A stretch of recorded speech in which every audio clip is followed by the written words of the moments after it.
Hello, and welcome to our podcast. Today, we are honored to welcome Shannon to our show. She's not only a mother of three, but also a doula who devotes her life to supporting mothers during their prenatal and postpartum periods. So sit back, get comfortable, and get ready for a truly inspirational episode. Let's jump into the conversation. Hello, everyone. This is the Colors of Parenthood, and today we have Shannon with us. Shannon, could you please tell us a bit about yourself and your background? Hi. Well, I am a mom of three, and I have been a postpartum doula for 23 years. And I'm a doula trainer and mentor, and also a spiritual life coach. So, postpartum has kind of been my world for the last 2 decades, and it's been a lot of fun.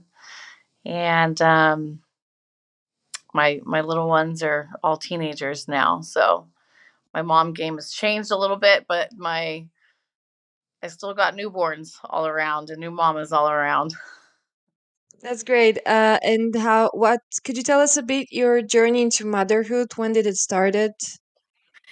Yeah, so I was a young mom. I was 21 the first time I got pregnant with my first child, and I had been a birth doula, not professionally, but just for whatever reason since I was about 15, I had probably like 6 or 7 people just invite me to their birth. I didn't really think anything of it until a nurse said, "Are you a doula?" And I said, "A what? What's that?" So it kind of the calling kind of found me. And then I got pregnant at 21, and it was not planned, but I was excited. And I just remember, you know, buying cute little clothes. I was pregnant with a baby girl and had all her little, dresses and shoes and everything all lined up and hand sewed all her curtains and put together her nursery, and I just really had no idea what I was about to experience. That I was going to give birth to my little doll and live happily ever after. Which is kind of ironic because my own mother and her story, there was 6 of us, and I witnessed her postpartum with the last 3 siblings pretty vividly. But I just thought it was because she had so many children. She never spoke about it. Um, I just remember the vibe. So I had a very traumatic birth. It took 3 days. I was 2 weeks overdue, and it just was a really, really rough delivery. I couldn't walk afterwards. My hips were kind of out of place.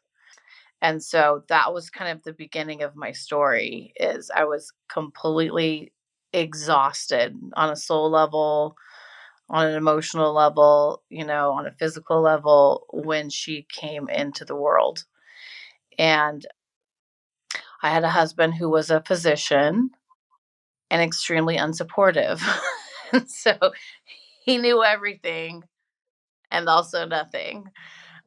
And helped me never. So my mother came to stay with me for 2 weeks, and I remember taking her back to the airport and just bawling and begging for her to stay with me. I had never been so terrified in my life, and I had never needed her more than that time.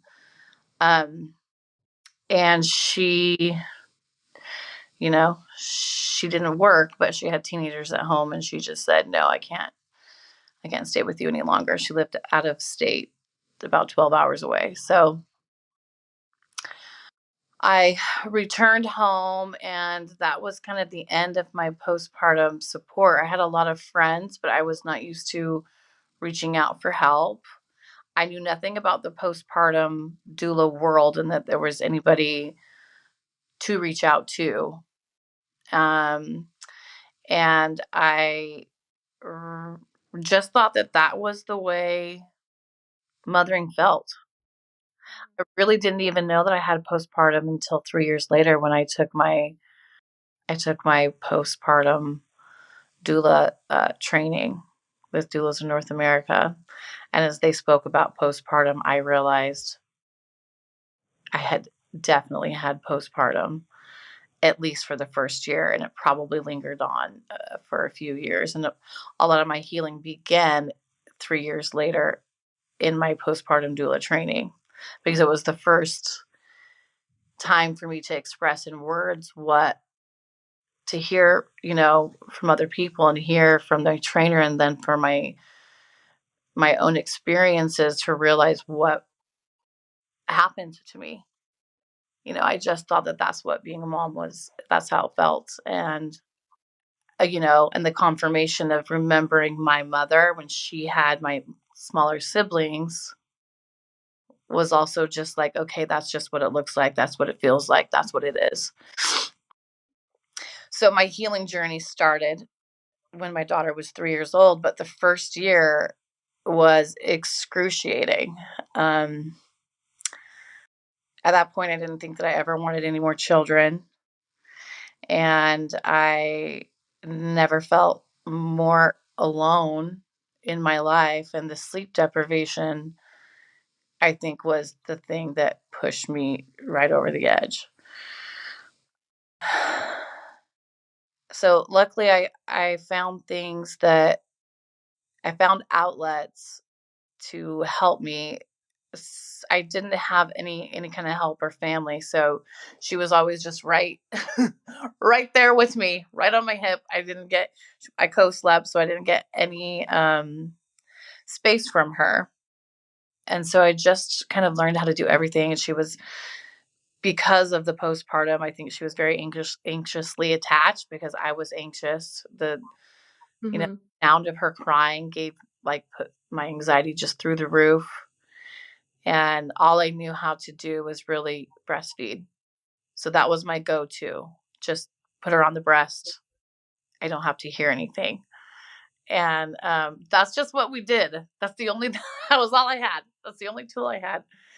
Um, and so because of that, I think she could feel my nervous system out of whack. She could feel my anxiety. And so that definitely, me being her compass, that was definitely her vibe too. And we just kind of looped around with each other on that. And she didn't get much sleep. I didn't get much sleep. She breastfed and woke up at night for the first year. So it was really, sleep deprived for the first year. And then at some point, I think about 9 months, I hit a wall and I just could not be without support anymore. So I left for about 3 months back home to my mom's house, where at least there was people there, living in the house, like my mom and my, little sister, so that I wasn't alone. And that was a huge help. I remember I did have a best friend that when she could, she would come over and she would just, at that point, I couldn't really get out of bed. And she would just come and take naps with me. And she was like my lifeline, but she had a life too, and she had a husband too, and she had a job too. So I didn't get as much of her as I would have liked, but I'll always, it's really, I remember thinking, wow, like the amount of peace and calm that I have just with somebody, just another human doing nothing but just being next to me. The difference that made, it was just night and day. Like I didn't need anything. I just didn't, I just needed to not be alone. And that made a huge difference. So when I went home at the 9 month period, things did get a lot better. Things lifted. In my mind, it was all my marriage. I placed all the blame of how I felt on the lack of support that I had in my Mm-hmm. marriage. and pointed the finger at him because I did not know what was going on with me. I did not know that there was something chemical going on with me. I did not know. I just felt like so alone that it must be his fault for making me feel so alone. And he wasn't supportive. So it was an easy transfer or Yeah. projection. And then about one when she was 1 years old, she started to walk. And I also had, she was still waking up at night to eat. And I just knew she was on solids. And I knew she was just kind of like I could tell the difference. She wasn't really eating. So I weaned her. So in a very short period of time, I weaned her from the breast, and she started walking, and she became much happier, probably a better sleeper. I started sleeping more, and I pulled out of the cloud. The cloud was still there, but it wasn't here. It was like over here. And so a little bit of joy came. The independence that she got from walking around made her happy, so she was happier. So everything was a little bit more everything was a little bit brighter for me. Like I'd kind of come out of the clouds a little bit. But unfortunately, the damage to my marriage was there. I did not see him the same. He had not bonded to the baby at all because we were so attached from my nervous system being so out of whack that she would not go to anybody. Did not feel safe with anyone. She didn't want anyone but me. And the breastfeeding too can kind of make that a thing. So it continued throughout her being a toddler, where I couldn't leave her with anybody. And the marriage dissolved, not just for those reasons, for other ones too. But I really think that had the biggest impact, where I thought I was just I felt so abandoned, and I was doing all the hard work alone, that I just decided I didn't want to do that again with him ever. And that he was not there for me in the deepest, darkest space of my life. And looking back now, I can see where there just wasn't the correct support, you know. And but the postpartum depression did have an enormous impact on my beginning relationship with my daughter and my marriage. And that's also a theme that I have seen over and over again in my work. And the awareness of what's going on, or a diagnosis, can really help that. Mhm. But it does have a huge impact on relationships. Um, so then at 3, I ended up in a divorce, and I didn't really have any skills other than being a mom. Being a And mom. being a mom, and I was going to go into birth work because I felt that was the only thing that was really a natural calling and pull that found me. And then I realized there was such thing as a postpartum doula. And so I quickly shifted to postpartum work, and everyone told me you can't make a living on that as a single mom. And this is more like a hobby. This is not a career. And I just didn't really have a choice. And I just said, well, that's all I know how to do. So that's what I'm going to do. And I was able to build a clientele very quickly, and it was really like a story of, not just, overcoming postpartum, but, being liberated from a controlling relationship where I was financially dominated. And, I had tried to go to school a few times, and that was sabotage. So it was, like me and my baby out there on our own, just making it happen. And because the passion I had behind it, because I never wanted anybody else to ever feel the way I felt. And that was my drive. And sorry, I'm getting emotional. I just didn't. If I could help it, I just wanted to relieve that pain, you know, preventatively for as many women as I could. And so the first year I started, I was I just had an abundance of work, and I couldn't say no.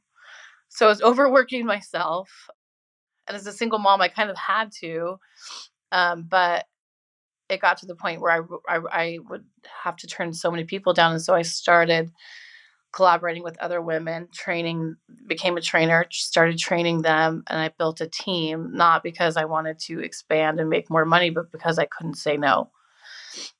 So because I was doing it out of love, it just kind of exploded, and I created, one of the biggest agencies in Los Angeles, just kind of out of default, not because I had a master plan.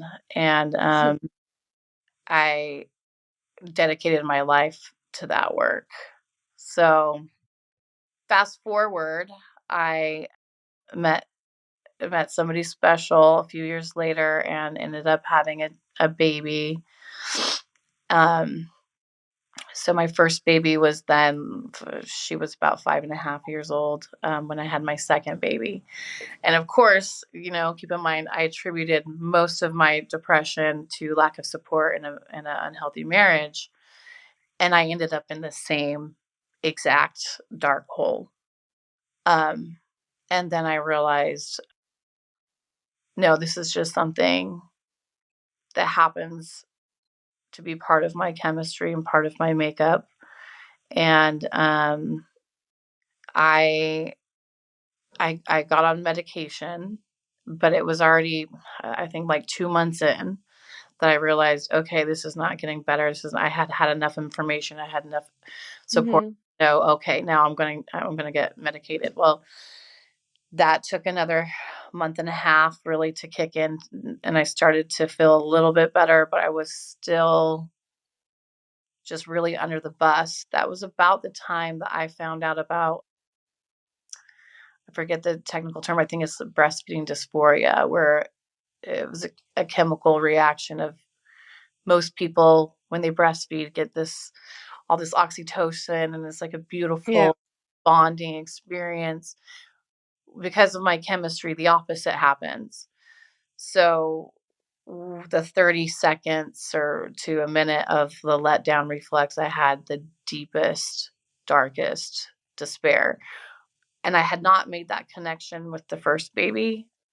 And because I had learned about it and read about it, I realized that was part of what was happening, which is why my postpartum depression lasted so long the first year.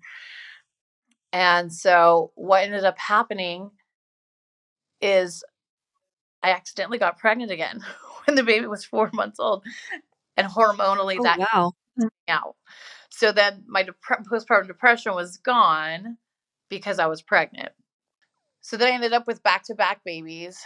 I married for love. The So second so you time, had the support back then at least. I had much more support. I had support from my church. I had a great, very paternal husband, and did a lot. He did a lot with the kids, and it was night and day as far as my support goes, for sure. And anyway, so everything kind of lifted and felt good. And then I had my third baby. So my middle child was still in diapers, still taking a bottle, still a baby. And then I had another baby. So I really had two babies. And I thought, how am I going to, like, this is so much. And I was still working predominantly at night. And so I decided, when I was pregnant, I decided to go ahead and get on the antidepressants right after birth. So I did. And I still had the breastfeeding dysphoria, but I was able to maintain a level of sanity that I hadn't been able to in the past with the help of the medication. And it was like there was an adjustment period. I think I got on too high of a dose in the beginning and I couldn't feel anything. And that I did not like at all. It was almost actually just as disturbing to me as feeling too much because I'm a very highly sensitive person used to feeling everything. And so I just felt like I was kind of outside of my body. And then I got my medication adjusted. And really, that last pregnancy and that last baby was the only baby I've truly got to really bond to in a different way. And they're definitely, my kids are now 22, 18, and 16. And it's interesting that I can see the difference in my bond with all of those children in different ways because it definitely has a long-term impact. So anyways, that's my mom story. Thank you so much for sharing it. I'd say I congratulate you for everything that's because you're really strong. You've been through a lot, and I can't imagine being such a young mom and being a single mom also. So, well done. And I wanted to ask you, do you think then that postpartum depression actually affected, you said you're bonding with your children, but so did it last? And in what way did it affect those relationships? My first daughter, I think because there was so much anxiety, there definitely caused an anxious attachment with my first, and she's still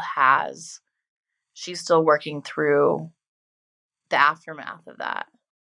Ironically, her and I are probably the closest, but she's also an adult now, so I think Yeah. sometimes things shift.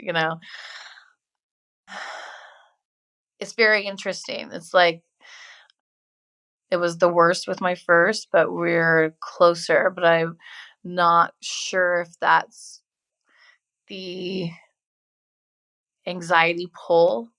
Like I was always like terrified that she was gonna fall or terrified that she was gonna get kidnapped like I had so many intrusive thoughts when she was Yeah. little, so scared. And I do see, because that was the beginning of her life, I do see that playing out in her life right now. And therapy and everything, all that helps. But it's like when a baby is that young, you're literally creating their world for them. And you're the one, as a mom, you're the compass. So I have seen that. And it's something that I've had to really learn how to let go of guilt and shame and just know that's, for whatever reason, part of her life path that she's hopefully, going to heal from. I don't see as many effects long term with the other kids. They are bonded to me in a different way, and there is a lack of anxiety with the bond or not. It's like when my daughter went to college, it was like a death for me. So even though I don't have postpartum, even though she's an adult and she's very bright and she's very independent, I felt like my heart was being ripped out. Now, my middle daughter is 18 and she's going to go off to college soon. And I have like a piece. Like I'm proud of her and I have a piece. It's very interesting to me how those bonds and the feelings and emotions that go with it from the beginning carry through because it is like the building block of your relationship, just like any relationship. Whatever happens in the beginning sets the tone. So it's been interesting to see. And then my son, and it might be too because he's a boy, he's the only boy I have. It's just like, you know, everything's just super chill with him. And it's like, I, I don't know, like maybe he's a little less independent than the girls are. So, like, I don't have any worries or any, I just, maybe he's going to stay at home longer. So I don't have any, I don't know. Or maybe he's young enough where it's not hitting me, but it's really interesting to see like the difference, between the first and second baby and how it does carry through. Yeah, it is fascinating. And as you said, with your third child, you at least had the joy of being a new mom, like have a newborn. Whereas with your other two, you've been going through postpartum depression, which really affects how you enjoy the motherhood in the beginning, especially. And I was curious, would you say that postpartum depression changed your overall view of being a parent, and how did that change it? Yes. And to be perfectly honest, none of my pregnancies were planned. It was all different forms of failed birth control. I never would have on purpose got pregnant again. I don't think that you ever look, it's 23 years. I don't think that you ever truly heal from that. There's nothing in my life, and I have been through a lot that has rocked my world to that level.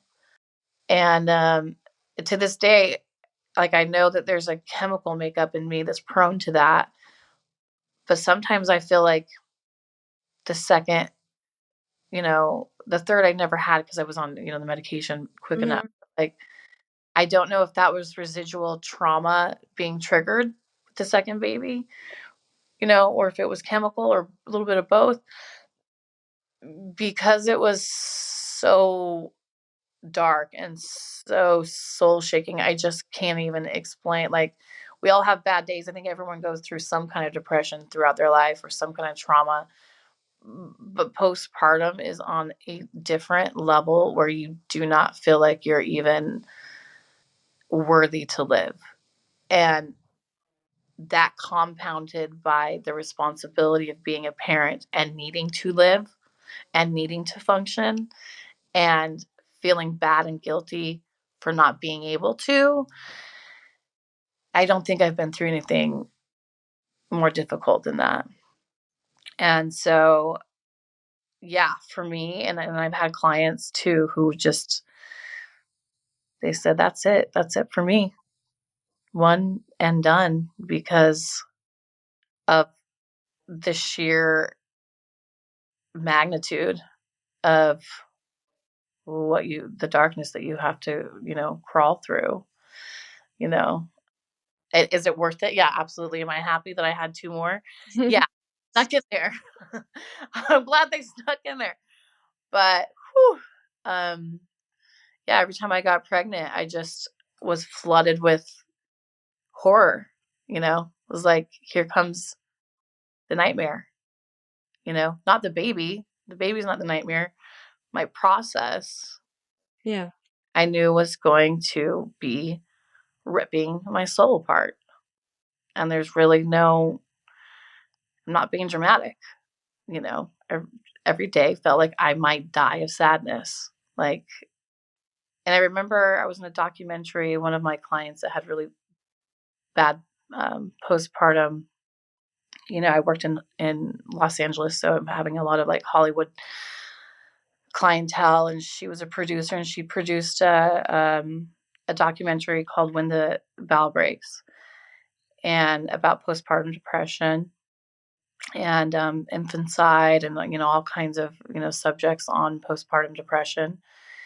And they interviewed me for that, and they asked, what does it feel like? And the only thing I could think of was, it's like it's like seeing your baby. Every time you look at your baby and there's like a piece of glass, and you can see them, but you can't really touch them because there's like a veil or a piece, like a piece of glass. And so never is there more like bigger like instinct to connect when you're a mother to your child. And so the fact that they're right there and you can't, and it's the only thing that you want, but you can't, is just so painful. And that was the only thing that I could, that was the only, like, the only words that I could use to describe, what it felt like is in relation to being a mom and wanting that connection. And of course, the guilt, the shame, everything else kind of goes along with it. But I think for me personally, disappointment is the worst emotion I can feel. I can be a lot of things, but disappointment really hits me hard. And I think because I had no idea of the risk factors that I had, and of course later I learned I have all of them. Um, there was no preparation for me. It wasn't even a thought to think about it, and I didn't prepare for it. And so the disappointment of what I had in my head, with her perfectly lined up little wardrobe and her beautiful little nursery and everything, I had the fantasy in my head and the reality that happened. It just was such a shock. And I think that yeah, that was just like the hardest part for me for sure. I would say I definitely like I have an idea because you've explained it really well with the glass and everything, and it really touched me. And I can't imagine the fact that you have this instinct, but inside of you there is something that also is preventing you to actually feel it and experience it and everything. And going back, you're saying about guilt, disappointment, and judgment also. All of this also, I think, is because we have this expectation that being a mother will be this and that, as you just said, like having the nursery there, everything being so beautiful and like in a fairy tale. And I think those expectations are really negatively affecting a lot of mothers. You know it better than me, working as a doula and seeing everyone how this expectations and then hits reality. And with every woman I spoke to, it's always like that they were expecting that when they gave birth they would see the baby and everything, like the joy and everything would come immediately. And it's not like that, and they're surprised and they start thinking something's wrong with me, something's wrong and I'm failing as a mom. And I wanted to ask you, did you feel also like some judgment or the stigma around having postpartum depression also? Did you felt judged, and the societal expectations and everything, how did they affect you? Yes, and at the time I was Mormon or LDS, and so in that culture, everything is centered around motherhood. That is your purpose. You're a wife and a mother, and anything else that you do or accomplish is secondary to that. And so for me in particular, I didn't I didn't have the words yet to even express, and like I said, I thought I was that was what motherhood was. But because of that and because of my community that I had, I did not open up to very many people about how difficult or disappointing it was. And definitely a lot of thoughts and a lot of feelings I never expressed to anybody because I felt like I was going to be judged or someone was going to think I was crazy and want to take my baby away from me. I was scared to even have a self conversation or self reflection with myself. I was in extreme denial because, you know, in addition to my postpartum, I had programming that told me I was supposed to be happy to have a baby and pop one out every, year and a half, as many as I could, you know. And so I that was another layer of disappointment in myself and judgment on myself. And it wasn't until I took my training as a postpartum doula that I realized that those were normal feelings and that voicing and expressing them to someone safe make them disappear and not real. And so those were things I held, for 3 years. And my doula training was like therapy in a lot of ways. And any doula will tell you that their training in itself is extremely self healing. And I think doulas of North America, particularly, there's a lot of certifying companies now that I won't get into that, but doulas in North America, they're kind of the founders of the postpartum doula movement. And it gave everybody kind of a chance to look back at their journey and realize, I think there was like probably 27 women in my training, and everyone kind of went around the room having realizations that they didn't know until they started hearing other people's story, and things coming up. And it's just phenomenal to me that, like, I guess within any kind of trauma and any kind of hardships, like, you are just getting through every day. There's a lot that you can't see or don't want to see or you're not ready to see until later. And I held it all. I held it all for 3 years. And of course, that also was patterns that I saw in myself and my parenting. It continued, and have, like, my heart would race like every time I have to, if I was going to be late or even if I wasn't late and I was early, I would, like, speed every time to pick her up from preschool. She's 3 at this point, and I had, like, a panic getting up into the door until I saw her, you know, and it was like the same thing for her, you know, and so that was 3 years is a long time to be in that vibe when everything's okay at that point. There's no chemical depression anymore for me, but it set like this whole world, you know, that I'm living in with my baby, like, it continued, the patterns continued, and I didn't start to heal or shift until she was 3. So, and I didn't get to talk about it until she was 3. And my healing, the majority of my healing, I had a little bit of therapy, but I've always, and I was, I never went on meds. So, like, I don't know how much depression or whatever. I don't know, like, what was residual, where I really was, because I still didn't really reach out for help. My solution was to help others. I healed Mm-hmm. through helping other moms, and you know, and I joke and say, like, I've had postpartum depression for 23 years because I sit with these moms and I go down in the hole with them so that I can empathize with them. And for whatever reason, when you're able to do that, and they know how you feel and they can see you on the outside that you've pulled out, that's sometimes all they need to hold on to. And so I slowly healed through giving back what it was that I didn't have. And that was my way of healing, and it took a very long time.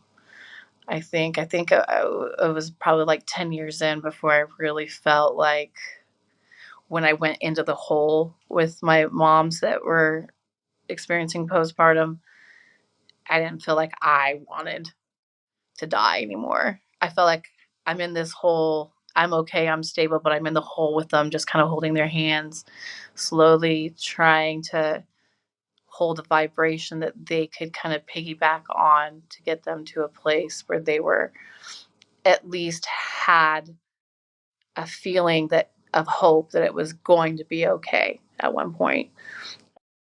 So it was an interesting process, It's like I definitely didn't have the traditional treatment. I treated myself by giving Yeah, what I needed. and that's beautiful. Thank you. Yeah, I'm I'm really happy that I've had the opportunity to do that.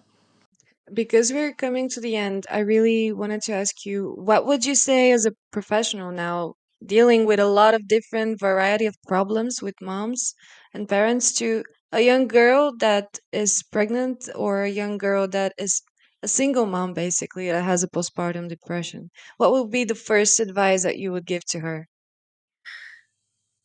First, the first advice I can give to any mother, postpartum depression, high risk or not, single, young, older or not, is when you get pregnant, and hopefully before, but when you find out you are pregnant, do as much self work as you can, because that is a that's a big, your ability to take care of yourself, to love yourself, to know your value, to hold on to your own center is huge. I don't know how it is in Europe, but in America now they've done a lot of legislation for OBGYNs are supposed to give like a evaluation while you're pregnant to know what your risk factors are, taking a look at what your risk factors are and making a plan in case it hits you, and talking to your doctor about that. That's also huge. And then I've had many clients. I had a postpartum psychiatrist who, is really well known in the industry. She goes travels all over, the world in infanticide cases. Dr. Diana Barnes, and she would call me and be like, "I have a client that I don't know. She's right on the edge. I don't know if I really need to give her meds or if she's just sleep deprived because the symptoms are very similar." And because we don't sleep a lot, at least the first 6 weeks, we can have a misdiagnosis sometimes. So sleep and lack of support, I think, are the two major leading causes of postpartum. And someone who doesn't have risk factors, who doesn't have a chemical makeup that make you high risk, the sleep deprivation alone can do that. It can do that. It can throw you in. Lack of support can throw you in. It's like this really crazy little secret window of time where you are so dilated and you are so vulnerable that the smallest, tiniest little upset can throw you into postpartum. So if you are pregnant, to just plan with your partner to have some kind of tag team with the baby or naps during the day to plan your sleep, to really prioritize your sleep. That is huge. And to prioritize your time and your energy. You do not have time to return emails, to deal with anything that could be mildly upsetting, or even just take your energy. Plan ahead meals, plan ahead schedule who's doing what, plan ahead your support, save your money for postpartum doula, save your money for people who can come in and help you during that short period of time. It's like people spend thousands of dollars on nursery furniture. Well, what is that if you can't Mhm. function? You know, Yeah. I think Yeah. that a lot of people are now learning that a lot of people don't even know that service exists. But I think it's getting more and more of doulas are getting more and more of a household name, and I think a lot of people are realizing the birth is important, but it's nothing compared to 6 weeks minimum, 6 weeks postpartum. And in Yeah. the hospital, you have plenty of people there with you, and Hmm. everyone wants to come see the baby, and then goodbye. No one asks about the mom. So just making sure, planning ahead that you have your support, in those areas can really sometimes prevent postpartum.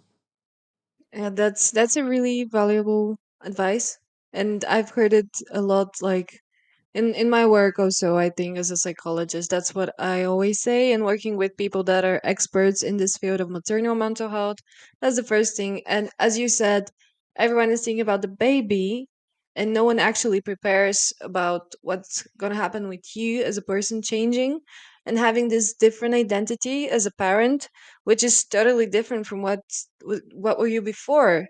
And That's basically your whole life changes. And I think yes. this comes also with the disappointment that you're not the same anymore and you haven't prepared for that, but it's too late to think about, like, yeah. The other thing is, if you look at a photograph of a woman right before she has a baby and immediately after, you can see the shift in her eyes. She's not the same woman. She's not the same woman. And it is monumental. It is a monumental transition. And because there's a baby that needs 24/7 care, that processing of that transformation from, you know, just woman to mother needs to be talked about. It needs support, it needs Definitely. place, it needs space. And we don't have that space for women, unless they seek it out, and it's very hard for women to go to a mommy and me or support group when they have a baby, and it's like hard to get, and they have to feed every few hours, and to to if there's someone in your life who's having a baby, to be able to just let them repeat their story, talk about their birth story, talk about how it felt, hold space for that woman who became a mother in hours and hours, this monumental shift that was Yeah. hours. um, that's really Yeah. that's really helpful. Thank you, Shannon. That was really, really insightful. I hope you enjoyed it. I enjoyed our conversation, and I hope our listeners are going to find it really interesting because I think we talked a lot about difficult stuff. And also, I really want to thank you for sharing your personal journey with being a mom and tell you again, like, congratulations for what you've become. You're a really strong woman. Thank you. I enjoyed it too, and I'm happy to help anytime.